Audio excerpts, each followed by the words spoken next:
Halo semuanya, apa kabar? Semoga kita semua dalam keadaan sehat walafiat ya. Nah, pada kesempatan kali ini, Miss Feby akan kembali menjelaskan materi pelajaran yakni IPA. Namun di video kali ini, Miss Feby tidak sendirian, karena akan ditemani oleh teman-teman kita dari kelas 5B yang akan ikut andil dalam video kali ini. Penasaran seperti apa sih keseruan dalam video ini? Mari kita lihat.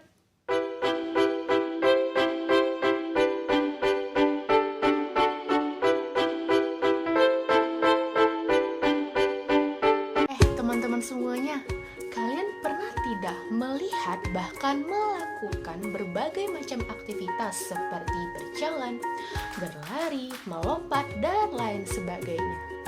Kira-kira, kenapa ya kita atau bahkan orang-orang yang kita lihat tersebut bisa melakukan aktivitas tadi?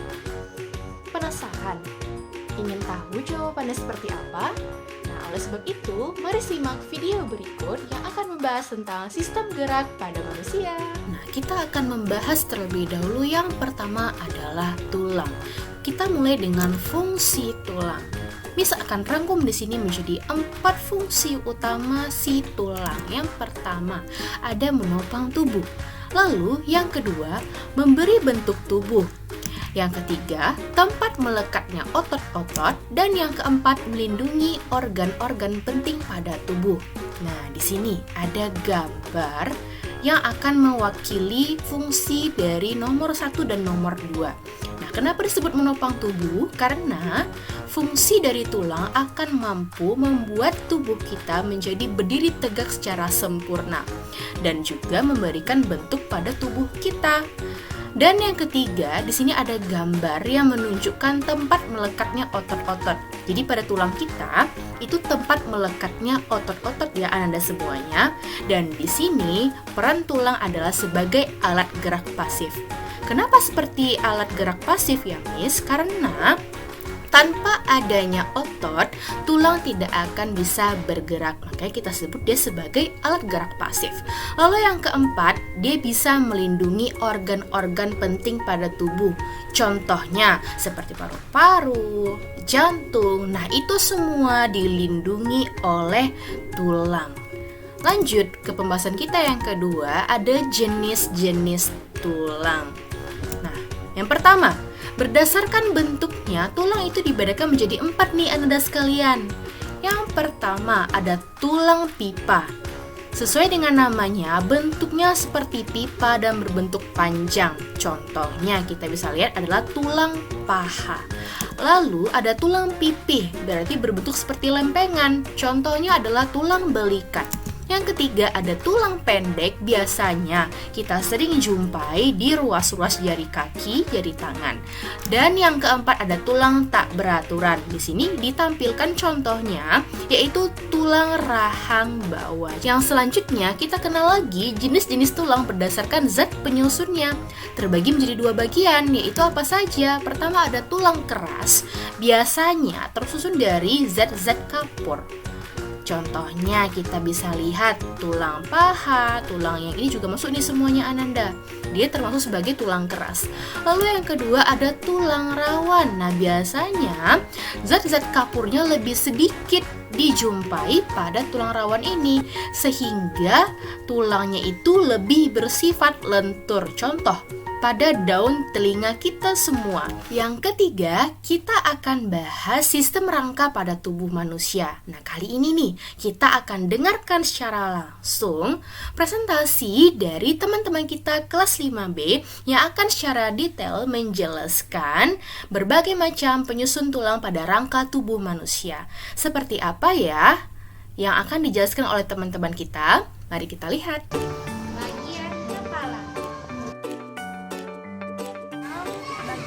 Rangka kepala. Pertama, tulang dahi. Kedua, tulang hidung. Ketiga, tulang pipi. Keempat, tulang rahang atas. Kelima, tulang rahang bawah. Bagian badan. Kita akan memperkenalkan rangka bagian badan.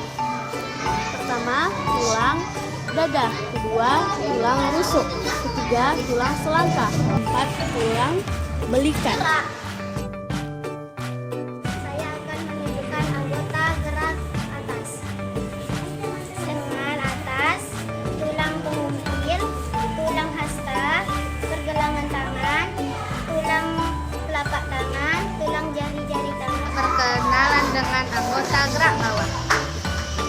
paha, tulang tempurung lutut,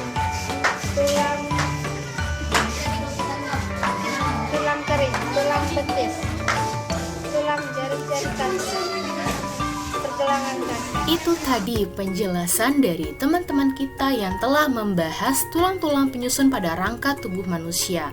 Nah, selanjutnya kita akan kenal lagi dengan sendi. Sendi merupakan hubungan antar tulang. Sendi memungkinkan tubuh dapat digerakkan. Terdapat berbagai macam sendi, di antaranya adalah yang pertama, sendi putar. Sesuai dengan namanya, sendi ini memungkinkan hubungan antar tulang dapat berputar. Contohnya, bisa kita lihat pada ruas-ruas tulang leher yang akan membuat tulang leher kita bisa berputar. Lalu ada sendi engsel. Sendi ini sesuai dengan namanya, layaknya engsel pintu yang hanya digerakkan satu arah saja. Terdapat pada sendi siku, yaitu hubungan antara lengan atas dengan lengan bawah, dan juga pada lutut kita. Lalu ada sendi geser. Sendi geser ini membuat pergerakan tulang menjadi lebih terbatas. Contohnya, pada pergelangan kaki kita. Lalu ada sendi peluru. Sendi peluru ini akan membuat hubungan antar tulang itu dapat digerakkan ke segala arah. Contohnya adalah hubungan antara tulang belikat dengan tulang lengan atas. Lalu ada sendi pelana. Sendi pelana ini dapat digerakkan dua arah. Biasanya terdapat pada hubungan antar tulang bagian ibu jari dengan lengan bawah. Yang keempat, nah ini kita akan kenal lagi dengan alat gerak pada manusia. Tidak lagi tulang, tetapi otot. Otot merupakan alat gerak aktif pada manusia. Biasanya saat bekerja, otot itu akan melakukan kontraksi dengan cara memanjang dan juga memendek. Kita kenal 3 jenis otot ya anak-anak semuanya. Yang pertama ada otot lurik. Memiliki ciri-ciri antara lain dapat menggerakkan tulang, berbentuk silindris dengan garis gelap terang, melekat pada rangka, terdapat inti sel di bagian tepi seperti pada gambar, bekerja secara sadar, kontraksinya cepat, tetapi kemampuan kontraksinya sebentar dan mudah lelah. Biasanya otot lurik ini juga kita kenal sebagai otot rangka. Lalu yang kedua ada otot polos. Otot polos memiliki ciri-ciri juga antara lain berfungsi mengalirkan darah, bentuknya memanjang dengan ujung lancip, terletak pada dinding organ dalam, bekerja tanpa kesadaran, kontraksinya lambat, dan kemampuan kontraksinya bisa lama dan tidak mudah lelah. Lalu ada otot jantung.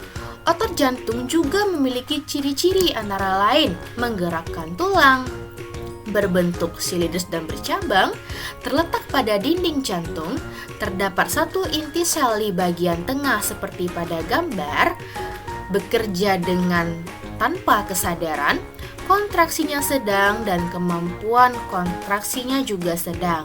Jadi dari 3 jenis otot ini yang bekerja secara sadar hanyalah otot lurik. Berarti ketika kita melakukan berbagai macam aktivitas seperti berjalan, berlari, dan sebagainya, itu merupakan kerja dari otot lurik. Namun, ketika mencerna makanan, bernafas, dan jantung kita berdetak, itu adalah kerja dari otot polos dan otot jantung yang bekerja tanpa kesadaran, berarti akan bekerja sepanjang masa selama kita masih hidup. Oke? Itu tadi seluruh rangkaian video yang telah menjelaskan tentang organ gerak pada tubuh manusia. Terima kasih kepada anak-anak semua yang telah menonton dan sampai jumpa di pertemuan selanjutnya. Wassalamualaikum warahmatullahi wabarakatuh.